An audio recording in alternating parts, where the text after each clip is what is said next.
La historia es una gran maestra y tiene tanto que enseñar. Es deber del cristiano aprender de la historia porque Dios es el autor de ella.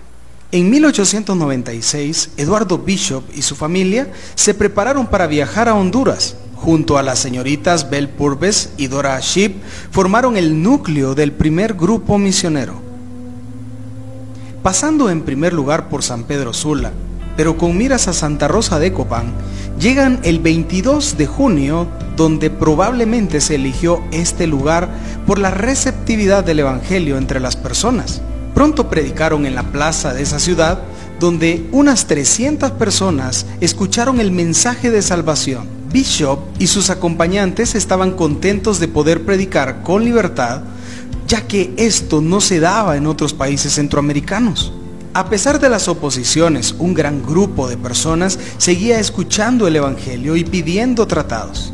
La historia continúa luego de seguir en lugares cercanos como San Agustín y Dulce Nombre, donde más personas tuvieron aceptación por el Evangelio. 4 años más tarde, Laura Nelson, quien llega para radicarse por mayo de 1900 en Dulce Nombre, da seguimiento a la labor de enseñar en una escuela antes inaugurada, donde reunían niñas de hogares no cristianos, reportando nuevo interés en el Evangelio entre los pobladores. En una de esas visitas conoció a don Miguelito Tábora. Miguelito Tábora, que era mi abuelito, le colaboraba mucho con el hogar que tenía ella de niños. Entonces la señorita Laura lo empezó a visitar a él más seguido por los niños que ya no tenían su mamá, o sea, mi abuelita. Y vio que habían unas niñas muy pequeñitas. Encuentra ahí mi mamá, Blanquita Palacios, que ustedes la conocen, y se hizo cargo de estas niñas. Mi abuelito pues accedió a que se las llevara a Dulce Nombre, al hogar de niños, y allá empezaron a crecer ellos. Allá ella pues los enseñó en la escuela, los educó, les enseñó muchas cosas allá, ¿verdad? Y crecieron con ella, fue como su madre para ellos. Y pues ahí creció mi mamá, mis tías, y ella vio que las niñas pues iban aprendiendo muchas cosas. Les enseñaba a costurar, les enseñaba a tocar instrumentos que ella tenía, les enseñaba a hornear pan, les enseñaba la cocina, manualidades de toda clase. Y pues todos los domingos a la escuela dominical, allá iban a aprender de todo. Mi mamá, pues a ella le gustó desde pequeña involucrarse en dar clases de niños, en la iglesia se involucró mucho desde pequeña, y ella le vio el interés de servir al Señor. Entonces ya grande, que salió de 6º grado, que ya estudió y la preparó ella muy bien, dijo, la mando al CETECA, allá al seminario en Guatemala. Para 1945, a su regreso de Guatemala, la iglesia fundada en Santa Rosa de Copán ya contaba con el apoyo de los misioneros Carlota y Pablo Marci. Haciendo sacrificios por predicar y enseñar el Evangelio, doña Blanquita Palacios decide unirse a ellos. Viene ella graduada del seminario de Guatemala. Viene a trabajar aquí a Santa Rosa de Copán, la reciben con gran alegría porque venía ella de allá preparada, y estaban los misioneros don Pablito y doña Carlota de Marci, y la presentaron a la iglesia y empezó a trabajar con ellos. Ellos motivaban a los hermanos de la iglesia a salir a evangelizar a los pueblos, a aldeas. Aquí en Santa Rosa de Copán evangelizaban en el parque, allá por el cerrito, que antes era puro monte, pero salían a buscar gente para evangelizarla. Y mi mamá involucrada también con los niños, con los jóvenes, muy lindo trabajaron. Hasta que llega el momento de tener que retornar a su país, recibiendo para seguir con esta gran labor en 1967 a los misioneros Juan y Margarita Pfeiffer. Vinieron los misioneros don Juan y doña Margarita de Pfeiffer. Ellos estuvieron aquí, ya mi mamá estaba casada, yo ya era una niña de entre 8 y 10 años por ahí, y pues los recuerdo muy bien a ellos. y ellos pues trajeron la iniciativa de construir un templo nuevo. Nos reuníamos ahí en la esquina donde hoy en la biblioteca, ahí, y pues era un local muy antiguo. Con ellos nace la iniciativa de renovar o construir un templo que mejorara las condiciones físicas del lugar donde se realizaban los cultos y reuniones. A principios de los años 70, con el apoyo de los misioneros Pfeiffer, se logra llevar a cabo la construcción de lo que hoy es nuestro templo actual. Básicamente los primeros 5 años del edificio donde ahora actualmente estamos, con una familia misionera que, si no mal recuerdo, el hermano era John Pfeiffer. Ellos fueron los misioneros que había en ese tiempo aquí, y ellos levantaron ese proyecto para la construcción del templo. Bueno, en ese tiempo con don Juan y doña Margarita de Pfeiffer, las hermanas se propusieron hacer muchas actividades, y entre ellas pues les gustaba la costura y hacían muchas manualidades, las ponían a la venta, hacían a veces comiditas así los domingos y a la venta para ir recaudando dinero para poder apoyar a hacer este templo. Los hermanos Pfeiffer tuvieron que irse, la iglesia quedó muy triste, pero siempre hubieron hermanos que apoyaban la iglesia, siempre estaban don Pedrito y doña Sofía también apoyando los tiempos que la iglesia quedaba sin pastores y misioneros. Ahí estaban ellos apoyando, y todos los hermanos aquí, las hermanas apoyando la iglesia.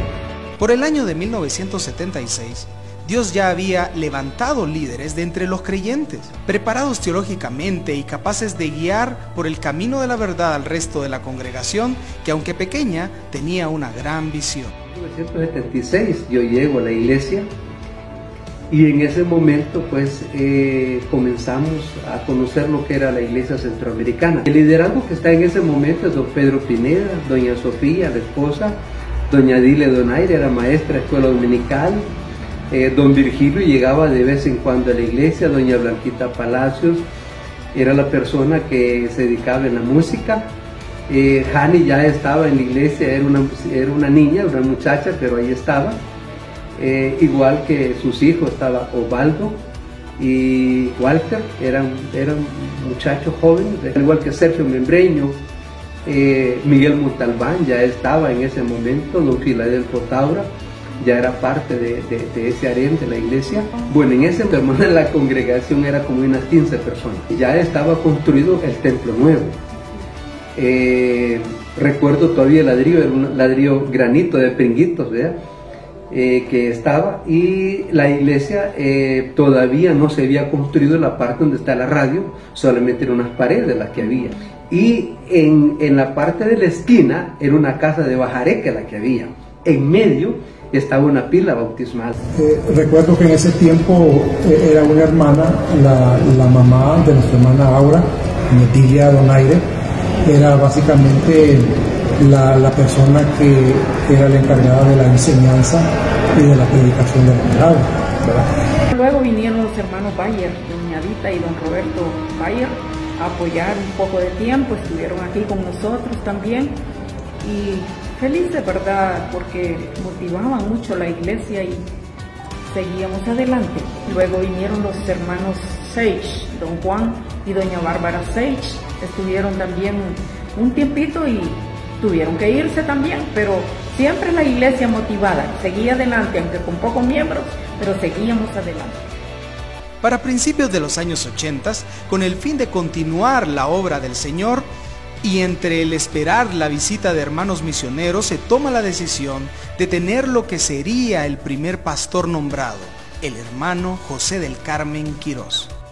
Se tuvo que buscar un pastor para que apoyara aquí, ¿verdad? Para que la iglesia no estuviera sola.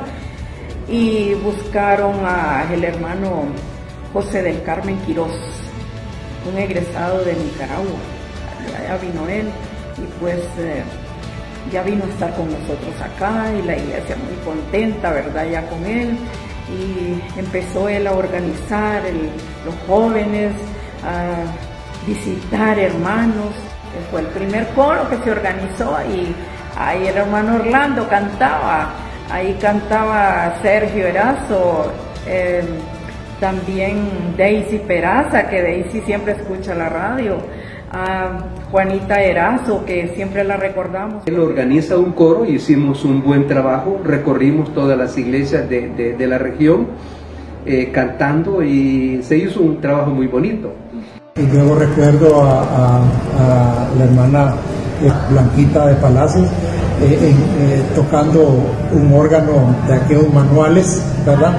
Que luego la sustituyó nuestra hermana Ruth, ya con un órgano un poquito más, podemos decirle en ese tiempo, más moderno, ¿verdad? Años más adelante, llega en sustitución como pastor el hermano Eddie Choker, con quien se realizaron grandes aportes por el crecimiento de la iglesia. El hermano Eddie vino a motivar mucho a los jóvenes, a la juventud más que todo, y los jóvenes bien animados. Recuerdo mis hermanos bien animados también, y todos los jóvenes de la iglesia apoyándolo a él, porque él era un joven y muy animado, muy contento. Salían hasta jugar a los campos, salían a visitar con los jóvenes, y mucha motivación hubo en la juventud. Ahí comienza a desarrollarse la iglesia, a edificarse. He dicho que hizo un buen trabajo con relación a la edificación de la iglesia. A finales de los años 80 se recibe también al hermano Santos Rivera, con quien la iglesia adquiere una formación más profunda, aunque disciplinada a la vez, logrando con ello, dentro de los propósitos de Dios, formar líderes firmes para su obra. Hermano Santos Rivera, creo que fue la época de oro que tuvimos de esos tiempos, porque este hombre fue un hombre que trabajó con todas sus fuerzas en la iglesia. Él y su esposa hicieron un buen trabajo. Enseñó a la iglesia a diezmar, enseñó a la iglesia a orar, enseñó a la iglesia a leer la Biblia con ansia, ¿verdad? Ya él con un poquito más de liderazgo, más metido en cuanto a las misiones, a compartir el evangelio. Y el tiempo de él también es cuando nacen los muchachos que fueron al CETECA. Fueron 6 muchachos a estudiar al CETECA y 1 a estudiar al Instituto de Chimaltenango. Entonces se hizo un buen trabajo. Cada año íbamos a ver a los hermanos allá, a ver cómo estaban, a ver qué necesidades tenían. Y fue entonces en ese tiempo que Dios levantó a un grupo de hombres y mujeres, y específicamente jóvenes, para que la obra comenzara a florecer y a crecer. A mí fue el despertar, era como que Dios dijera, esta obra no se va a morir aquí. El fruto de este tiempo se ve reflejado hoy con el ministerio activo de hermanos, pastores hoy que Dios levantó de entre nuestra congregación. El hermano Ever, que está sirviendo en Tegucigalpa, ¿verdad? Hermano Marley en San Pedro Sula, Carlos Cruz en San Pedro Sula, hermano Misael, que también él fue un año antes, él se fue primero, ¿verdad? Pero en ese mismo tiempo el hermano vino también a los pies del Señor, ¿verdad? Y otros que ya están con el Señor. El hermano Esteban Areva vino como a consolidar ya lo que se estaba levantando, ¿verdad? El trabajo también fue un buen hermano. Él era un hermano que le gustaba también visitar a la familia, visitar los hogares, y hizo un buen trabajo el hermano Esteban Areva. Después del hermano Esteban Areva viene el hermano Eduardo, que también pues tenía sus virtudes y hizo algún trabajo en nuestra iglesia también. También se hizo el esfuerzo por compartir el evangelio allá en Ocotepeque, y la obra que hay actualmente en Ocotepeque nació del trabajo que se hizo. Entre el periodo de hermano Esteban Arévalo, como una proyección a la comunidad, surge la segunda biblioteca pública de la ciudad. De biblioteca porque uno miraba la necesidad que había en el estudiantado de buscar centros donde pudiera ir a consultar, ¿verdad? Y entonces vimos la oportunidad como parte de como una proyección social de la iglesia. La pionera para poner la biblioteca, organizarla y que se abriera esa biblioteca fue una hermana muy especial de nuestra iglesia, y hermana Oralia de Ramírez. Y ellos pues muy especiales, muy activos aquí en la iglesia, pero lo mejor que ella tuvo fue la visión de querer abrir una biblioteca aquí en la esquina de la iglesia. Y dijo, abrámosla y yo le voy a donar la mayoría de libros. Y la mayoría de libros que hay son donados por ella. Luego de ver la necesidad de predicar el evangelio a más lugares, se da en el corazón de algunos hermanos el proyecto radial que desde entonces lleva el nombre de nuestra iglesia, Radio Betel. Y al mismo tiempo se pensó también en la radio, ¿verdad? Un medio de comunicación que pudiera anunciar las buenas nuevas de salvación. Nació en unos hermanos que luego lo trasladaron a la iglesia y se le fue dando forma. La iglesia respondió, o sea, no hubo ninguna negatividad, sino que la iglesia respondió a esa iniciativa y se armaron comités para trabajar en pro de eso. Hermana Alicia era una de ellas, hermano Cándido, el papá de hermano Marley, que ya falleció, fueron uno de los que estuvieron motivando eso. Luego de un tiempo sin pastor, recibimos a quien sin duda Dios ha usado en su obra, según su propósito hasta el día de hoy, nuestro hermano Misael Ardón. Son tiempos en los que nos tocó venir a reconocer la iglesia, aunque yo había salido de acá. No sabía exactamente qué estaba pasando en el corazón de cada uno de los hermanos, así que había que conocerlos, tratarlos, animarlos y empujar la iglesia para que siguiera en un estado de comunión, sobre todo con Dios, que ayudaría para que ellos también estuvieran bien en la comunión unos con otros. La iglesia en esos días, pues incluso económicamente tenía grandes dificultades. El año 2000 arranca el Ministerio de Avanza. El Ministerio de Avanza es un ministerio muy efectivo para la formación de niños y niñas, especialmente que los lleva en ese traslado de la edad de adolescencia a la juventud, y es el estado en que muchos abandonan la iglesia, pero debemos decir que gracias a Dios por este programa de Avanza, muchos de los jóvenes que ahora están sirviendo en la iglesia pasaron por ahí, fueron formados ahí. La radio, por ejemplo, empezó también en ese mismo tiempo con el sistema de radiomaratones para volverla autosostenible, porque yo les propuse a los hermanos, una radio que está oyendo hacia afuera no puede ser la carga de una sola iglesia, hay más personas que quieren colaborar, abramos la puerta, y la puerta se abrió y estamos ya hablando de como de 19 radiomaratones, y cada vez ha sido milagro el que Dios hace. Tal vez no hemos llegado hasta donde queremos como habíamos propuesto, y vale la pena seguir con eso. La radio está creciendo y es casi autosostenible porque Dios está proveyendo por medio de las actividades que se han incorporado. El 2005 iniciamos un proceso de trabajo con niños. La idea era traer niños al Club Oanza, y junto con el hermano Julio Flores, que ahora está sirviendo al Señor en otro lado, fundamos el Club Deportivo Oanza Betel. Muchos de los hipotes que venían a la iglesia jugaban en el equipo. Luego decidimos que no debería llamarse Oanza Betel para que no tuviera que ver con Oanza ya, sino que se quedó como Betel, pero la gente fue creciendo. Llegamos a la Liga Mayor, que es una tercera división aquí en Honduras. Fue una iniciativa de gente de la iglesia que no se ha mantenido con fondos de la iglesia particularmente hablando, sino que algunos hermanos de la iglesia sí hemos sido aportantes para que este equipo exista, y es parte del brazo social que esta iglesia tiene también, porque la iglesia se exhibe de alguna manera apoyando a la juventud. Nuestro principal interés es que oigan algo de Cristo, y no estamos perdiendo todavía ese propósito, lo estamos logrando. Hay equipos de hermanos de la iglesia que están colaborando en enseñanza para jóvenes en instituciones educativas de la ciudad, particularmente un grupo que está en el Álvaro Contreras. Se apoya también en alguna medida con personal al Ministerio Vive, que es un ministerio casi socio de nuestra iglesia. Ahí se está entrenando en la palabra niños en kinder y en algunas escuelas. Y en el área de misiones es una de las áreas que estaba adormecida en la iglesia. También es hacia adentro y hacia afuera, porque por un lado crecemos mientras proyectamos las misiones mundiales, pero por el otro lado nos extendemos hacia lo último de la tierra.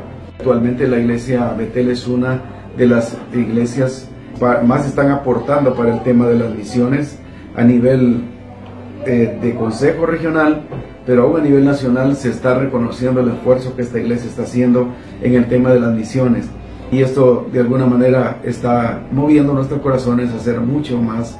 La historia no termina aquí, la historia continúa. Como un regalo dado por Dios, cada momento, cada persona, cada aporte nos deja un valioso legado, pero a la vez un gran reto y un gran compromiso: hacer nuestra parte. Para que la historia continúe, nunca debe mermar nuestro ánimo, nuestra fe, nuestra unión, nuestra fidelidad a Dios y nuestro amor por un mundo que sigue necesitando con tanta urgencia conocer el Evangelio. Ese Evangelio que 123 años después sigue siendo poderoso porque se sustenta en la salvación dada por Dios a través de su Hijo Jesucristo. No perdáis pues vuestra confianza, que tiene grande galardón, porque os es necesaria la paciencia para que, habiendo hecho la voluntad de Dios, obtengáis la promesa. Hebreos 10:35.